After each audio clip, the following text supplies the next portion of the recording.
ہم ایسے دور میں جی رہے ہیں جہاں پتہ ہی نہیں چلتا کہ پہلو میں بیٹھا شخص دوست ہے یا سانپ۔ بزرگ فرماتے ہیں کہ اپنوں کے ساتھ وقت کا پتہ نہیں چلتا، لیکن وقت کے ساتھ اپنوں کا پتہ ضرور چل جاتا ہے۔ کسی بھی نعمت کی قدر اس وقت تک انسان نہیں معلوم کر سکتا جب تک محنت کر کے وہ حاصل نہ کرے۔ سانپ سے مت ڈرو کیونکہ وہ سرعام ڈستا ہے، اس منافق انسان سے ڈرو جو اپنا بنا کر ڈستا ہے۔ عورت کے لیے شرم سے بڑھ کر کوئی زیور نہیں اور چادر سے بڑھ کر کوئی نعمت نہیں۔ جو شخص تمہاری نظروں سے تمہاری ضرورت نہیں سمجھ سکتا، اس سے کچھ مانگ کر خود کو شرمندہ نہ کریں۔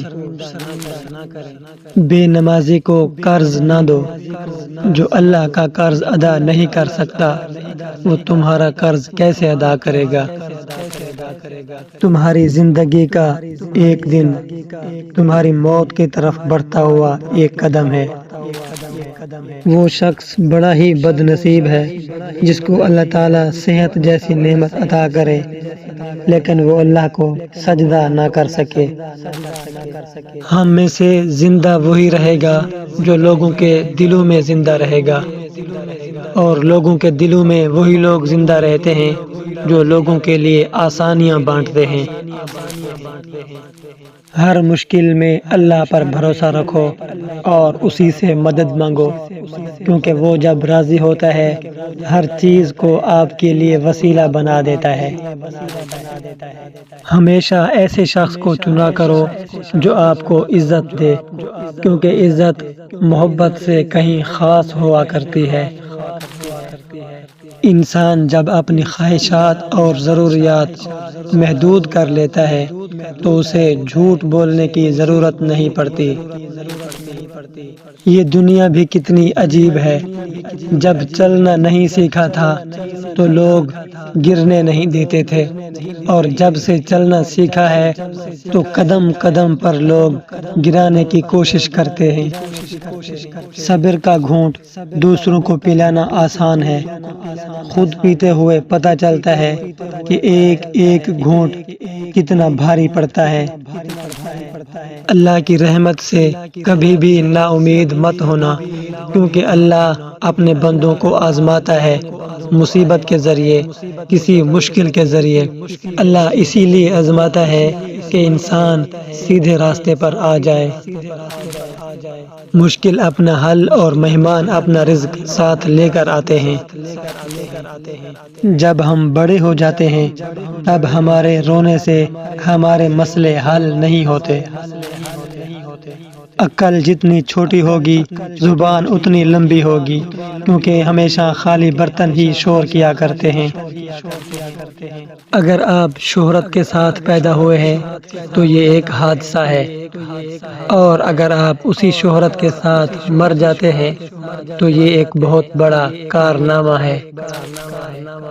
خدا کی تقسیم بڑی زبردست ہے، کسی کو کم اور کسی کو زیادہ عطا کرنا اس کی حکمت ہے، لہذا اللہ کی تقسیم کے ہمیشہ شکر گزار رہو۔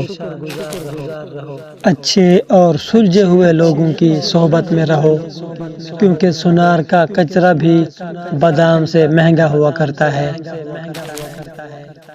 جب کوئی امید نہ ہو تو یقین سے اللہ سے دعا مانگا کرو، کیونکہ معجزے اللہ کی شان رکھتے ہیں۔ انسان اللہ کی طرف اس وقت رجوع کرتا ہے جب وہ دنیا کے ہنر آزما لیتا ہے۔ اگر کامیابی چاہتے ہو تو دو کام مسلسل کرتے رہو، ایک محنت اور دوسرا عبادت۔ زندگی اللہ کی طرف سے دی ہوئی ایک امانت ہے، اور اسے امانت سمجھ کر گزارو۔ انسان کی تقدیر اللہ کے ایک اشارے پر بدل جایا کرتی ہے، تم بس اللہ پر یقین رکھو، وہ تمہیں بہترین دے گا۔ وقت گہرے سمندر میں گرا ہوا ایک موتی ہے جس کا دوبارہ ملنا ناممکن ہے۔ جو نعمت اللہ نے تجھے بخشی ہے اسے گناہ کا ذریعہ مت بناؤ۔ ہو سکتا ہے یہ نعمت کل خدا چھین لے، کیونکہ اس کے لیے کچھ بھی ناممکن نہیں۔ ہمارے لیے ہر نکلتا ہوا سورج ایک سبق لے کر نکلتا ہے، اور ہر ڈھلتا ہوا سورج ایک تجربہ دے کر ڈھل جاتا ہے۔ تو اگر بیکار پتھر ہے تو کسی صاحب علم کے پاس جا، گوہر بن جائے گا۔ جسمانی بیماری یا مالی نقصان سے پریشان نہ ہو، یہ قسم کا صدقہ ہے جو آنے والی بڑی بڑی مصیبتوں کو آپ سے دور کر دیتا ہے۔ دعا مانگنے کے کچھ اصول ہوا کرتے ہیں، جو ان اصولوں پر پورا نہ اترے اس کی دعا قبول نہیں ہوتی۔ جو دوسروں کو عزت دیتا ہے اصل میں وہی عزت دار ہوتا ہے، کیونکہ انسان وہی کچھ کسی کو دیتا ہے جو اس کے پاس موجود ہوتا ہے۔ ان لوگوں پر زیادہ توجہ دو جو تالیاں نہیں مارتے جب تم جیت جاتے ہو۔ اپنے ذہنی سکون کے لیے کچھ لوگوں کو نظر انداز کرنا کمزوری نہیں بلکہ اسے عقل مندی کہتے ہیں۔ کچھ انسان کے زخم ایسے بھی ہوتے ہیں جو کبھی نہیں بھرتے، لیکن انسان ان کے ساتھ چلنے کا سلیقہ سیکھ لیتا ہے۔ اگر کسی کے دل میں محبت بڑھانا چاہتے ہیں تو یہ 3 کام کریں۔ نمبر 1، اسے سلام کرنا نہ بھولیں۔ نمبر 2، اس کو جگہ دیں، اور نمبر 3، اس کو اچھے نام سے پکاریں۔ اگر کسی شخص سے بے پناہ محبت ہے تو یہ محبت نفرت میں بھی بدل سکتی ہے، کیونکہ جب خوبصورت شیشہ ٹوٹتا ہے تو ایک خطرناک ہتھیار بن جاتا ہے۔ کون کہتا ہے کہ خدا نظر نہیں آتا؟ ایک وہی تو نظر آتا ہے جہاں کوئی نظر نہیں آتا۔